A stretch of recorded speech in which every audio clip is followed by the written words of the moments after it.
मैं बहुत गहरी नींद में सो रही थी जब मुझे कुछ अजीब सी आवाज़ सुनाई देने लगी।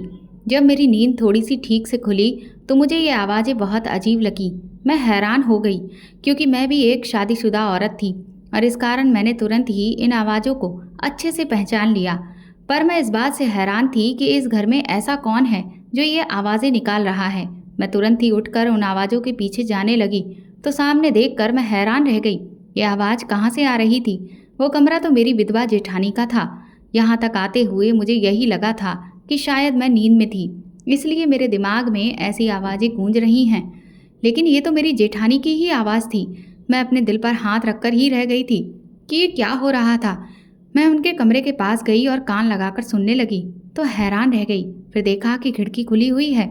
मेरी हिम्मत तो नहीं हो रही थी, पर खिड़की से जब मैंने अंदर देखा तो मेरे पैरों तले से ज़मीन ही खिसक गई, क्योंकि मेरी जेठानी तो उस कमरे में पांच पांच जवान। मेरा पति पूरा दिन घर से बाहर रहता था और मैं घर में अकेली रहती थी। इन्हीं दिनों मेरे जेठ जी इस दुनिया से चले गए। उनका देहांत हो गया था। मेरी जेठानी बहुत खूबसूरत और जवान थी, क्योंकि मेरे जेठ जी की वो दूसरी बीवी थी। उन्होंने इससे पहले जिस औरत से शादी की थी वो उन्हीं की उम्र की थी, लेकिन वो दुनिया से जल्दी ही चली गई। तो मेरे जेठ एक कम उम्र की जवान दुल्हन अपने लिए ले आए। जब जेठ इस लड़की को घर में लेकर आए थे तो मेरे ससुराल पक्ष के लोग बहुत ही हैरान रह गए थे। वो कहते थे कि इसने अपनी बेटी की उम्र की लड़की से शादी रचाकर बड़ी ही बेशर्मी वाला काम किया है। सब कहते थे कि जेठ अपनी बढ़ती उम्र को नहीं देख रहा है। आखिर उसने ये कैसी शादी कर ली है? वो इतनी जवान लड़की को सुखी कैसे रखेगा? लेकिन हम लोगों ने ये भी देखा था कि जब जेठ की शादी हुई थी तो वह एक बार फिर से जवान हो गए थे। उन्होंने अपने सफ़ेद बालों को रंगना शुरू कर दिया था और वह उस तौर तरीके के कपड़े पहनने लगे थे जिससे वे और भी ज़्यादा जवान दिखें। और सिर्फ इतना ही नहीं, उन्हें देखकर ऐसा लगता था जैसे उनके अंदर अब पहले से कहीं ज़्यादा ताकत अचानक आ गई हो। एक बात मेरी माँ अक्सर मुझसे कहा करती थी कि जवान औरत किसी भी बूढ़े आदमी को और भी ज़्यादा जवान कर देती है। तब तो मैं छोटी थी, इसलिए मुझे इन सब बातों की समझ नहीं थी। लेकिन अब मेरी भी शादी हो गई थी और मैं अपने घर में अलग अपने पति के साथ रहती थी, इसीलिए अब मुझे इस बात की समझ आ गई थी। मन ही मन में मैं अपने जेठ पर हंसती थी कि देखो तो सही, इनकी इतनी उम्र है लेकिन उनकी हरकतें कैसी हैं। लेकिन मेरे पति के तो वो भाई थे, इसीलिए वो कहते थे कि उनकी अपनी ज़िंदगी है, वो जैसे खुश रहना चाहते हैं उन्हें खुश रहने दो, तुम सबको क्या मतलब है। मैं उनसे कहती थी कि हाँ, आप तो उनका साथ ही देंगे क्योंकि वह हैं तो आपके ही भाई। मेरी जेठानी का नाम चंचल था। वो बहुत ज़्यादा खूबसूरत थी, बिल्कुल हीरोइन की तरह साड़ी बांधा करती थी और इसीलिए वे बहुत ज़्यादा खूबसूरत लगती थी। वैसे तो वो अपने मुंह पर पल्लू को डाले रहती थी ताकि उसका मुंह नज़र ना आए, लेकिन साड़ी के बांधने का तरीका कुछ ऐसा होता था कि कमर का हिस्सा पूरा नज़र आता था। आखिर इस तरह से साड़ी पहनने का फ़ायदा ही क्या था? इसीलिए जो भी उन्हें देखता था वो देखता ही रह जाता था। मेरे जेठ जी भी उनको मना नहीं करते थे, बल्कि वो तो उनको देख देख कर और भी खुश होते रहते थे। उन दोनों लोगों के बारे में हमारे सारे परिवार वाले बहुत ही ऊल जुलूल बातें करते थे। कोई भी अच्छी बात नहीं करता था, पर वो दोनों आपस में बहुत खुश थे, तो फिर किसी को क्या मतलब था। लेकिन फिर एक दिन बड़ी ही अजीब खबर हमें सुनने को मिली कि मेरे जेठ अचानक ही बहुत ज़्यादा बीमार पड़ गए और फिर वो इस दुनिया से चले गए। हम लोगों के लिए ये खबर बड़ी ही अजीब थी। सब लोग कहने लगे कि बढ़ती उम्र के साथ कई बीमारियां भी इंसान को लग जाती हैं और फिर पता ही नहीं चलता कि वो बीमारियां कब जानलेवा बन जाएं। और फिर जब जिसकी आनी है तब तो कोई न कोई वजह बन ही जाती है। मेरी जेठानी विधवा हो गई थी और अब उनका कोई भी रहने का ठिकाना नहीं रह गया था, क्योंकि उनके मायके पक्ष में भी कोई ऐसा नहीं था जो उन्हें अपने साथ रखता। मेरे सास ससुर भी इस दुनिया में नहीं थे जो उन्हें सहारा देते। बाकी रह गए परिवार के लोग, तो वो भी उन्हें अपने घर में रखने को तैयार नहीं थे, क्योंकि ऐसी औरत को कौन अपने घर में रखे जो किसी की भी नज़रों में आ जाए। एक तो वो इतनी ज़्यादा सुंदर थी, ऊपर से जवान भी, और कपड़े पहनने का ढंग भी ऐसा कि वो जैसे चाहती हैं कि सब लोग उनकी तरफ ही देखें। जब उनके सहारे की बात आई तो सभी लोग अपना सर झुकाकर बैठ गए कि अब इनका क्या किया जाए। आखिर थी तो वो हमारे खानदान की ही, भले ही वो जिस आदमी के साथ थी वो अभी दुनिया में नहीं रहा, लेकिन कुछ तो जिम्मेदारी उनके लिए बनती थी और फिर उस जिम्मेदारी को निभाना भी पड़ेगा। आखिर वो मेरे पति की सगी भाभी थी। मेरे घर में भी कोई बच्चे नहीं थे और हम पति पत्नी अकेले ही अपने घर में रहते थे, इसलिए सब तरफ से माहौल भी ऐसा बन गया और फिर यही फैसला हुआ कि मेरी जेठानी हमारे घर में ही रहेंगी, क्योंकि वो मेरे पति की भाभी थी और फिर मेरा भी कुछ सहारा उनसे हो जाता और उनको भी घर मिल जाएगा। मेरे पति बहुत अच्छे इंसान थे, वो बहुत मासूम थे, वो किसी भी बात को कहने से मान लेते थे, इसलिए उन्होंने भी ये जिम्मेदारी ले ली। वो कहने लगे कि मैं भी कभी कभी रातों को शहर से बाहर चला जाता हूँ तो मुझे अपनी पत्नी की बड़ी चिंता लगी रहती है। मेरी भाभी घर में साथ में रहेगी तो मुझे भी अपनी पत्नी की कोई चिंता नहीं होगी, और कल को अगर हमारे यहाँ बच्चे वगैरह पैदा होंगे तो वो उसका भी ख्याल रख लेंगी। हालांकि ये अलग बात थी कि मेरी जेठानी कोई घर को संभालने वाली औरत नहीं थी, क्योंकि वो अपने आप को ही संभाल लेती, बस यही काफ़ी था। लेकिन जब से जेठ जी का देहांत हुआ था वो बहुत खामोश हो गई थी, वो कुछ भी नहीं बोलती थी और अब तो वह अपना ख्याल भी नहीं रखती थी। इसीलिए सब लोग कह रहे थे कि दोनों लोगों के बीच में बहुत ही प्रेम था। लेकिन मेरी मम्मी इस सब के बहुत खिलाफ थी। वो कहती थी कि ये औरत ठीक नहीं है और इसे अपने घर में लेकर आना बिल्कुल भी सही नहीं रहेगा।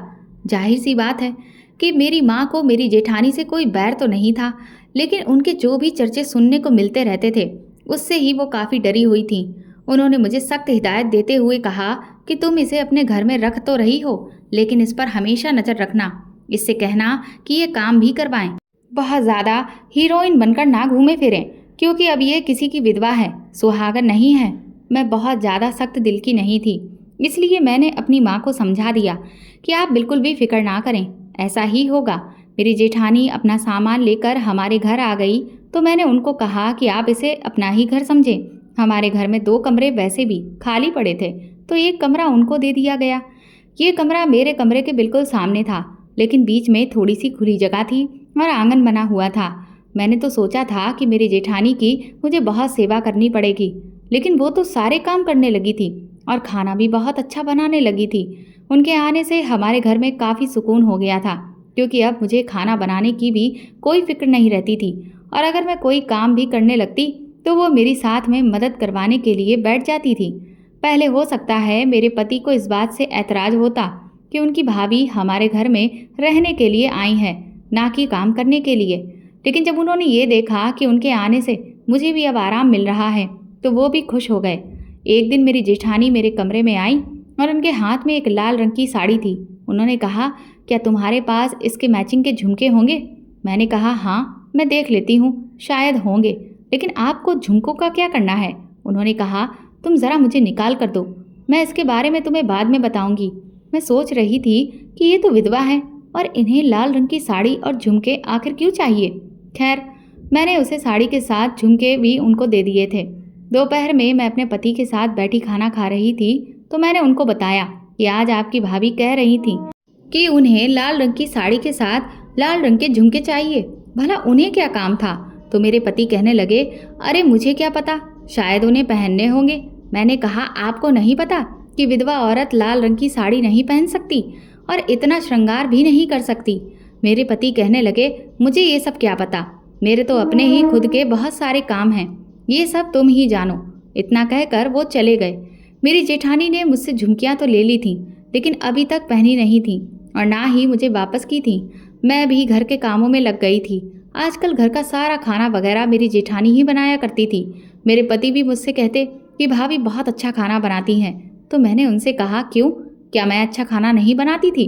तो वो कहने लगे, अरे तुम तो भाभी से भी ज़्यादा अच्छा खाना बनाती हो, लेकिन फिर भी तुम उनकी तारीफ किया करो ताकि खाना वही बनाएं और तुम्हें आराम करने का पूरा मौका मिले।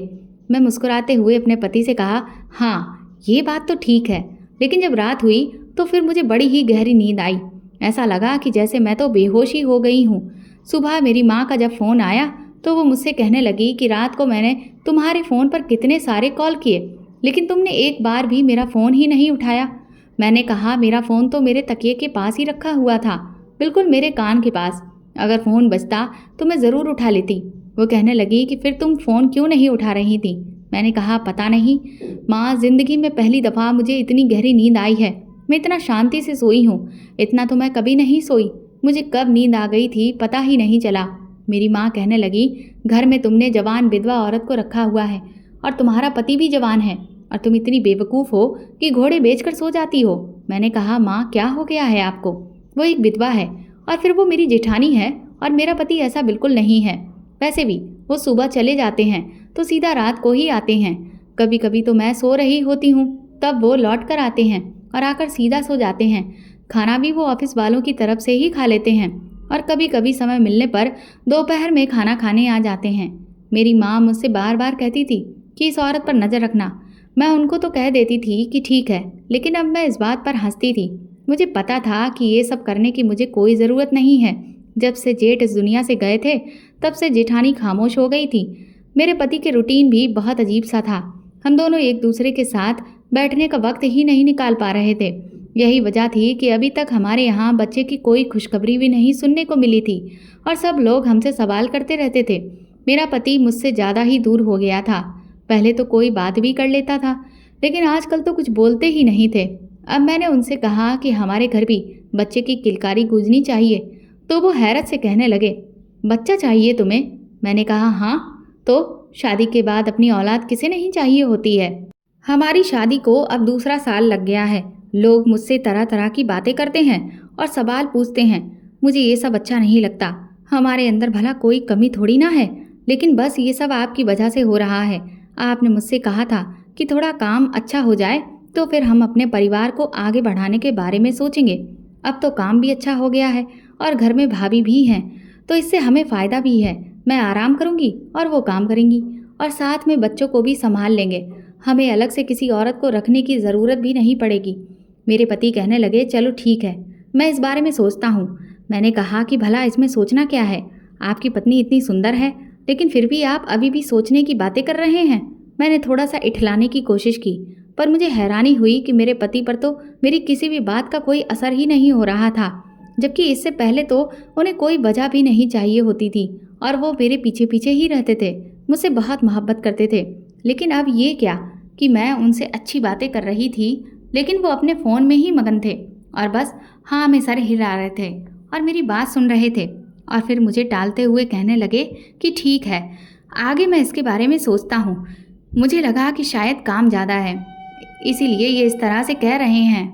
फिर मैंने इस बारे में ज़्यादा नहीं सोचा, लेकिन अगले दिन मेरी जेठानी को मैंने एक ऐसा काम करते हुए देखा कि मैं हैरान रह गई। मैं उनके कमरे में कम ही जाती थी। मेरा उनके कमरे में कोई काम ही नहीं था और वो भी पूरा दिन अपने कमरे में नहीं होती थी, घर के काम में ही लगी रहती थी या फिर आकर मेरे पास ही बैठ जाती थी। जब घर में दो अकेली औरतें होती हैं तो आपस में अगर बातें नहीं करेंगी तो क्या करेंगी। आज मैं उनके कमरे में चली गई क्योंकि मुझे उनसे किसी चीज़ के बारे में पूछना था, लेकिन जब मैंने सामने देखा तो मैं हैरान रह गई। मेरी जेठानी तो वही लाल रंग की साड़ी पहनकर खड़ी हुई थी और उसके साथ उनके कानों में वही झुमकियाँ लटक रही थी और सिर्फ इतना ही नहीं, वो किसी दुल्हन की तरह तैयार हो रही थी। मैंने उन्हें देखते ही तुरंत कहा कि ये आप क्या कर रही हैं? आप तो एक विधवा औरत हैं। तो वो कहने लगी, क्यों, क्या विधवा औरतों का दिल नहीं होता? बस ऐसे ही आज मेरा दिल कर रहा था ये सब पहनने का, तो मैंने पहन लिया। मैंने कहा, भाभी आपको पाप लगेगा।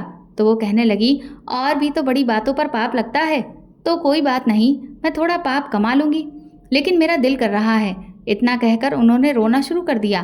मैंने कहा, अच्छा रोइए नहीं, जो दिल करता है कर लीजिए, लेकिन इस तरह से बाहर नहीं जाओगी। ये सब कुछ गलत था, लेकिन जब तक उन्हें कोई नहीं देखता तब तक इस सब में कोई भी मसला नहीं था, इसलिए मैंने भी उन्हें नहीं रोका, क्योंकि उन्होंने जेठ जी के साथ ज़्यादा वक्त नहीं गुजारा था और वो जब उनके साथ होती थी तो रोज़ नई साड़ी पहनती थी।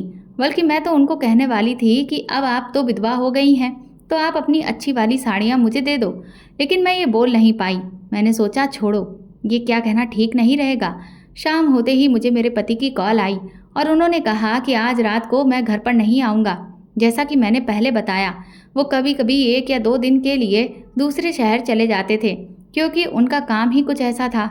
मुझे इस सब की आदत थी, इसलिए मैंने उनसे कह दिया कि ठीक है, आप आराम से आना। मेरे पति भी घर पर नहीं थे और मेरी जेठानी भी तैयार होकर 2-3 घंटे इधर उधर घूमती फिरती रही और उसके बाद वो सोने के लिए अपने कमरे में चली गई। आज भी खाना उन्होंने ही बनाया था, लेकिन मैंने थोड़ा सा खाना ही खाया। तभी बीच रात को अचानक मेरी आँख खुल गई और मुझे अजीब सी आवाज़ें आने लगीं। मैं समझ गई कि आवाज़ें ये किस किस्म की हैं, लेकिन ये मेरे घर से कैसे आ रही थी। मैं उठकर बाहर गई तो सामने देखकर हैरान रह गई, क्योंकि ये आवाज़ें तो मेरी जेठानी के कमरे से ही आ रही थी, पर वो वहाँ पर क्या कर रही थी, क्योंकि वो तो अकेली थी। मैं तुरंत ही आगे बढ़ी और देखने के लिए कमरे की तरफ गई। मैंने सोचा था कि मैं दरवाज़ा खोलकर कमरे में चली जाऊंगी, लेकिन उन्होंने दरवाज़ा भी अंदर से बंद कर रखा था। भला उन्हें दरवाज़ा अंदर से बंद करके सोने की ज़रूरत ही क्या थी, क्योंकि वो तो अकेली थी। ये तो पति पत्नी के तौर तरीकों वाली बात होती है कि रात को दरवाजे को अंदर से कुंडी लगाकर सोते हैं। दरवाज़ा तो नहीं खुल रहा था, लेकिन आवाज़ें बाहर आ रही थी। मैं हैरान हो गई और मैंने सोचा कि आखिर ये क्या मामला है। मुझे लगने लगा कि मेरी माँ ने ठीक कहा था कि ये औरत अजीब है।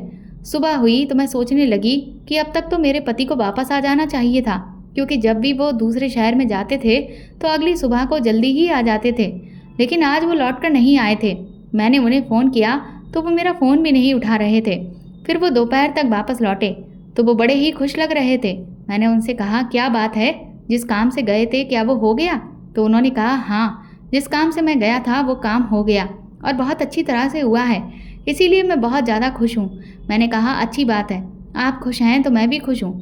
फिर मैं उन्हें बताने लगी कि रात को घर में क्या हुआ और मैंने कैसी आवाज़ें सुनी। मैंने कहा कि मैं किसी की सिसकियों की आवाज़ सुनी। मेरे पति ने कहा कि तुम्हें इस तरह की बात गलती से भी नहीं करनी चाहिए और किसी के कमरे के बाहर खड़े होकर उसकी आवाज़ें नहीं सुननी चाहिए। मैंने कहा कि आपको समझ में नहीं आ रहा है कि मैं क्या कह रही हूँ, ये बात किस तरफ जा रही है? मेरे पति कहने लगे, हाँ, लेकिन भाभी की ज़िंदगी में आखिर है ही क्या? अगर वो खुश हैं तो उन्हें खुश रहने दो। मैंने कहा, हाँ, खुश है तो खुश रहने दो। बाद में पता चला कि हमारे घर को उसने रंगारंग कार्यक्रम का ठिकाना बना दिया। पता नहीं अंदर कौन था, वो अकेली तो नहीं थी और अंदर से दरवाजे को कुंडी भी उन्होंने लगा रखी थी। इसका मतलब कि ज़रूर अंदर कोई था। मेरे पति ने कहा कि तुम भी तो आंखें बंद करके सो जाती हो, घर पर नज़र रखा करो। मैंने कहा कि मैं इसमें क्या करती, बस मैंने खाना खाया और अपने कमरे में जाकर सो गई। और तुमने भी कहा था कि तुम नहीं आ रहे हो, तो जागकर मैं किसका इंतज़ार करती? अब तुम एक काम करो, रात को घर आया करो ताकि कोई भी घर में ना आए। अगर पता होगा कि घर में मर्द है तो कोई दूसरा मर्द इस घर में नहीं आएगा। मेरे पति ने कहा, देखो, घर पर तुम रहती हो, मैं नहीं रहता हूँ, इसीलिए अब तुम जानो और वो जाने। अगर वह बुरी हैं तो फिर तुम ही उनसे कहो कि वो यहाँ से चली जाएं। लेकिन मैं उनसे ऐसे कैसे कह सकती थी? इसके लिए तो मुझे उनके खिलाफ सबूत चाहिए थे। मैं सबूत के बगैर अगर कोई बात करती तो फिर सबके सामने मैं ही बुरी बनती। वो तो पूरे खानदान में जाकर कह देती कि मुझे तो उसने घर से निकाल दिया है, और सब कहते कि छोटी होकर अपनी जेठानी पर जुल्म कर रही है क्योंकि वो विधवा हो गई है। इसीलिए मुझे किसी बहुत बड़े सबूत की ज़रूरत थी। मेरी जेठानी ने जिस तरह से घर को संभाला था, वो सारे काम करती थी, खाना बनाती थी। मुझे अब उसकी इतनी ज़रूरत महसूस होने लगी थी कि मैंने कहा कि अगर किसी काम में लगी हुई है तो लगी रहे, कम से कम मुझे कुछ तो नहीं करना पड़ता। मैं पूरा दिन आराम करती। एक दिन मेरे पति मुझसे कहने लगे कि मेरे कपड़े कहाँ हैं, तो मैंने कहा कि मुझे नहीं पता, वो तो भाभी ने रखे होंगे। उन्होंने कहा कि तुम्हें क्यों नहीं पता, तुम्हें भी तो पता होना चाहिए, तुम मेरी पत्नी हो, पति के सारे काम करना पत्नी का धर्म होता है, और तुम्हें कुछ पता ही नहीं। तुम्हें याद भी है कि आखिरी बार तुमने मेरे काम कब किए थे? मुझे अपने पति पर गुस्सा आ गया और मैंने कहा, क्यों? पति का धर्म कुछ नहीं होता, पत्नी बस खाली पति का काम करने के अलावा और कुछ भी ना करे। ये बात मैंने कहा तो दी थी, लेकिन बाद में मैं सोचने लगी कि मेरे पति की बात भी सही थी। जेठानी के आने से पहले मैं पति के सारे काम खुद ही किया करती थी, पर अब मैं बहुत आलसी हो गई थी। मैंने अपना पूरा घर अपनी जेठानी के हवाले कर दिया था। वो मेरे पति को बहुत सम्मान देती थी और उनकी बहुत इज्जत करती थी। अपने हाथों से उन्हें खाना परोसकर रोज खिलाती और मैं बस सोई ही रहती थी। पता नहीं मुझे इतनी नींद क्यों आती थी। ना मुझे दिन का पता चलता था ना रात का, हमेशा ही मैं सोती रहती थी। और मेरी जेठानी ने तो आजकल एक नया रूटीन ही बना लिया था कि वो रोज़ ही दुल्हन बनकर खड़ी हो जाती थी और रोज़ नई नई साड़ियाँ पहनने लगी थी। जब हमारे घर कोई आ जाता तो वो फ़ौरन सफ़ेद साड़ी पहन लेती, लेकिन जब कोई नहीं होता तो तड़क भड़क रंगों वाली साड़ियाँ पहनती और खूब तैयार होती, और अक्सर वो रात को ही तैयार होती थी। मैं हैरान थी कि रात को तैयार वो क्यों होती है। रात को तो इंसान को सिर्फ सोना होता है, वो पूरे दिन का थका हुआ होता है और सो जाता है, लेकिन ये हमेशा रात को ही तैयार होती थी। मेरे पति भी आजकल घर से बाहर रात गुजारने लगे थे।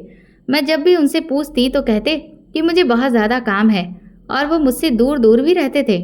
आज इस बात को लगभग 1 महीना हो गया था जब मैंने उनसे ये कहा था कि हमें भी अपने बच्चों के बारे में सोचना चाहिए, और उसने अब तक इस बारे में दोबारा मुझसे बात भी नहीं की थी।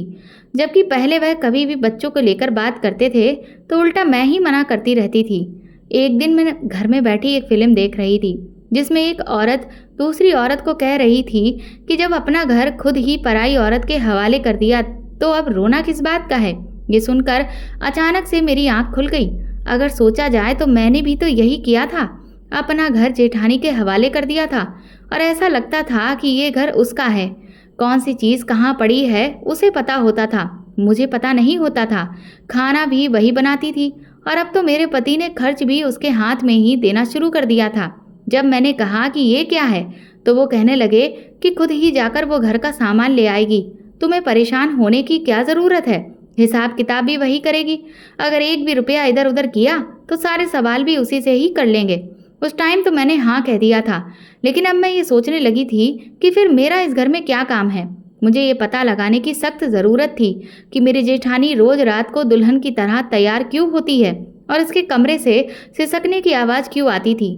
मुझे उनके कमरे में झांक के देखना था, लेकिन ऐसी कोई जगह नहीं थी जहाँ से मैं उनके कमरे में झांक कर देख सकती थी। बस एक खिड़की ही थी, लेकिन वो भी वह अंदर से बंद कर लेती थी।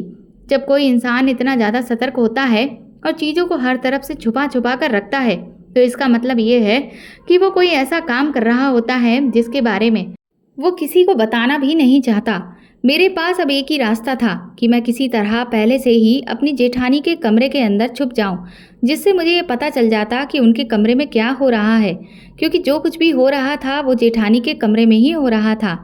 3-4 दिन से वो तैयार नहीं हुई थी और मेरे पति ने भी मुझे नहीं कहा था कि वो घर लौटकर नहीं आएगा, पर एक दिन उसका फ़ोन आया और वो कहने लगा कि आज मैं रात को बाहर ही रहूँगा। मैंने कहा कि ठीक है, मैं भी अपनी माँ के घर जा रही हूँ। उसने कहा हाँ ठीक है, अगर ऐसा है तो बेहतर है, घर में भी तुम बोर हो जाती होगी। मैंने कहा कि हाँ, पर वापस तो आओगे ना, क्योंकि फिर मुझे बहुत ज़रूरी बात करनी है। उसने मुझसे ये भी नहीं पूछा कि आखिर कौन सी बात है। मेरे पति कहने लगे कि मैं ऑफिस से ही दूसरे शहर चला जाऊँगा और फिर कल सुबह 10 बजे तक आ जाऊँगा, तुम परेशान नहीं होना। मैंने कहा कि ठीक है। इधर मेरी जेठानी ने भी आज तैयार होना शुरू कर दिया था। ये बात मुझे हजम नहीं हो रही थी कि जैसे ही मेरे पति ने कहा कि मैं रात को बाहर रहूँगा, मेरी जेठानी ने तैयार होना क्यों शुरू कर दिया था। आज ही उसे तैयार क्यों होना था? 3-4 दिन से तो वह ऐसे ही घूम रही थी। मैंने उनसे कहा कि ये जो आप कर रही हो ये बिल्कुल भी अच्छी बात नहीं है, आपको बहुत पाप लगेगा। तो वो कहने लगी कि मेरी तो ज़िंदगी वैसे ही बर्बाद हो गई, अब मैं पुण्य कमाऊँ या पाप कमाऊँ, इससे क्या ही फ़र्क पड़ता है। जो मेरा अपना था वो तो दुनिया से चला गया। मैंने कहा कि लेकिन आपको जेठ जी की याद नहीं आती? उन्होंने तो आपको बहुत खुश रखा हुआ था। तो कहने लगी कि हाँ, खुश तो बहुत रखा था तुम्हारे जेठ जी ने। दिखने में भले ही वो बूढ़े थे, लेकिन अंदर से बिल्कुल जवान थे। वाकई उन्होंने मुझे बहुत खुशियाँ दी थीं। मैं उनके साथ एक खुशहाल सुहागन की तरह रहती थी। मुझे तब अपने आप से भी बहुत लगाव होने लगा था, इसीलिए तो अभी भी मैं पागलों की तरह तैयार हो जाती हूँ। मैं सुहागन थोड़ी हूँ। इतना कहकर वह फिर रोने लगी। मैं समझ गई थी कि ये आंसू मगरमच्छ के आंसू हैं। ये जो बात बात पर रोती हैं, मेरे जेठ ने भला इन्हें क्या खुश रखना था? एक इतनी कम उम्र औरत को एक बढ़ती उम्र का आदमी कैसे खुश रख सकता है? बस वो इन पर बहुत पैसे खर्च किया करते थे, इसीलिए खुश रहती थी, वरना उनके पास था ही क्या। मैंने कहा कि आप आखिर कहाँ जा रही हो? तो कहने लगी कि मैं ज़रा नहाने जा रही हूँ। मैंने कहा कि ठीक है, फिर मैं बाहर से दरवाज़ा बंद करके जाती हूँ। वैसे तो आपके देवर के पास चाबी होती है, लेकिन वो आज लौट कर नहीं आएंगे, और अगर आपको कहीं जाना हुआ तो आप दूसरे दरवाजे से चली जाना। मैं भी अपनी माँ के घर जा रही हूँ, मुझे देर हो रही है। उन्होंने कहा कि हाँ ठीक है, मुझे भी नहाने में थोड़ा समय लगेगा, तुम चली जाओ। अगर किसी को आना हुआ तो वो खुद आ जाएगा। मैं ज़रा तैयार होकर खुद को थोड़ी देर निहार लूँगी और उसके बाद खाना खाकर सो जाऊँगी। आखिर मुझे अकेली जान को करना ही क्या है, मैं क्या ही करूँगी। मैंने कहा कि हाँ, वैसे मेरा दिल तो नहीं कर रहा जाने का। तो वो कहने लगी, अरे नहीं नहीं, तुम्हें तो जाना चाहिए, तुम्हारी माँ को भी तो तुम्हारी याद आती होगी। फ़ौरन से ही उन्होंने अपने आंसू साफ कर लिए थे। मैं समझ गई थी कि मामला क्या है। मैंने कहा कि हाँ, मैं चलती हूँ। फिर मैं अपने कमरे में चली गई और पर्स उठाकर कुछ चीज़ें चेक करने लगी। वो समझ गई थी कि मैं तो घर से जा रही हूँ, इसलिए वो नहाने के लिए बाथरूम में गई और मैं फ़ौरन ही उनके कमरे में चली गई। उनके कमरे में मैंने एक जगह तलाश कर ली जहाँ पर मैं छुपकर खड़ी हो जाऊँ और किसी को पता भी ना चले कि मैं अंदर खड़ी हुई हूँ। अब मेरी जेठानी ये समझ रही थी कि मैं तो मेरी माँ के घर चली गई हूँ, इसीलिए वो आज़ाद है। मेरा पति भी यही समझ रहा था कि आज मैं घर पर नहीं हूँ, लेकिन मैं कमरे के अंदर छुपी हुई थी। मेरे लिए यूँ छुप के रहना आसान नहीं था। मुझे अभी से ही बड़ी गर्मी लग रही थी, लेकिन आज मुझे ये पता लगाना ही था कि ये लोग क्या करते हैं। मेरे मन में बहुत ही अजीब से ख्याल आ रहे थे। मुझे ऐसा लग रहा था कि जैसे मेरी घर गृहस्थी तबाह होने वाली है। आज मैं सोच रही थी कि मेरा पति अगर परीक्षा में पास हो गया तो मैं दुनिया की सबसे खुशकिस्मत औरत होंगी, नहीं तो आज मेरे साथ बहुत बुरा होगा। बार बार मैं सोच रही थी कि क्या मेरा पति मुझे धोखा दे रहा है, क्योंकि मैं इतना तो जानती थी कि जेठानी के कमरे में कोई न कोई मर्द ज़रूर आता था। हाँ, लेकिन वो मर्द कौन हो सकता था ये नहीं पता था। ये भी तो हो सकता था कि उन्होंने मोहल्ले में से ही किसी को बुलाया हो और मैं बिना वजह ही अपने पति पर शक कर रही थी। थोड़ी देर के बाद मेरी जेठानी कमरे में आ गई और आकर तैयार होने लगी। वो ऐसे तैयार हो रही थी जैसे एक सुहागन अपने पति के लिए तैयार होती है। ऐसा लग रहा था कि आज उनकी ज़िंदगी की बड़ी ही खूबसूरत रात है, और जबकि वो मुझे ये कह रही थी कि बस मैं थोड़ी देर तैयार हो जाऊंगी और फिर सो जाऊंगी। वो तो कोई गाना भी गा रही थी, जैसे आज वह बहुत खुश थी। मुझे इस दिन पर बहुत गुस्सा आ रहा था जब मैंने इनको अपने घर में लेकर आई थी, और मुझे मेरी जेठानी पर भी बहुत गुस्सा आ रहा था। थोड़ी देर के बाद भी वो तैयार होकर बैठ गई और किसी से फ़ोन पर बात करने लगी। उनके पास तो फ़ोन था ही नहीं, फिर ये इतना महंगा और बड़ा फ़ोन कहाँ से आ गया। ये भी लगता है वो छुपा करके ही रखती थी। मुझे भी ऐसा ही फ़ोन लेने का बहुत शौक़ था, पर मैंने अपने पति से कहा कि मुझे फ़ोन चाहिए, तो उन्होंने कहा था कि अभी मेरे पास पैसे नहीं हैं, अगले महीने का इंतज़ार करो। और फिर इस तरह से 1 साल हो गया था, और लेकिन उन्होंने फ़ोन खरीद कर मुझे अभी तक नहीं दिया था। थोड़ी देर के बाद किसी से फ़ोन पर बात करते हुए वो कहने लगी कि दरवाज़ा बाहर से बंद है, तुम्हारे पास चाबी है ना, तो खुद ही खोल लेना। आखिर कौन था जिसके पास चाबी थी? मुझे ये सोचते हुए दिल ही दिल में मैं प्रार्थना कर रही थी कि मुझे किसी ऐसी परीक्षा में मत डालना भगवान जिसे मैं पास ना कर सकूं, क्योंकि मैं बड़ी परेशान थी। पर थोड़ी देर के बाद मेरा अपना ही पति जब कमरे में दाखिल हुआ तो मेरे पैरों तले से ज़मीन निकल गई। मैंने तुरंत ही रोना शुरू कर दिया, लेकिन अपनी आवाज़ मैं बाहर नहीं निकलने देती थी। वो दोनों एक दूसरे के साथ इस तरह से पेश आ रहे थे कि जैसे उन्हें किसी बात का कोई डर ही नहीं है। मेरी जेठानी ने कहा कि वो चुड़ैल तो अपनी माँ के घर चली गई है। अच्छा ही हुआ, आज हमें किसी का भी डर नहीं है। डर डर के एक दूसरे के करीब हम आते थे। आखिर कब तक ही चलता रहेगा? उसको तुम तलाक क्यों नहीं दे देते? छोड़ दो ना उसको। मेरी जेठानी किस बात पर मेरा पति कहने लगा कि तलाक कौन सी आसान चीज़ है, ये बात कोर्ट तक चली जाएगी और फिर बहुत लंबी खिंचेगी, इसलिए बस उसको इसी तरह से रहने दो। उसके खाने में नींद की दवा मिलाती रहो, वो हमेशा सोई रहेगी और हम जागते रहेंगे। अब मुझे समझ आया था कि मुझे इतनी ज़्यादा नींद क्यों आती थी, क्योंकि खाना तो ये औरत ही बनाया करती थी और मेरे खाने में नींद की दवा मिलाती थी और मैं बेखबर सो जाती थी। इतनी ज़्यादा खतरनाक औरत थी कि मेरे ही घर में, मेरे ही कमरे के अंदर, मेरे ही पति के साथ रह रही थी, पर मैं अपने ही घर में सोई पड़ी थी और मुझे पता नहीं था कि मेरे साथ कितना बुरा हो रहा था।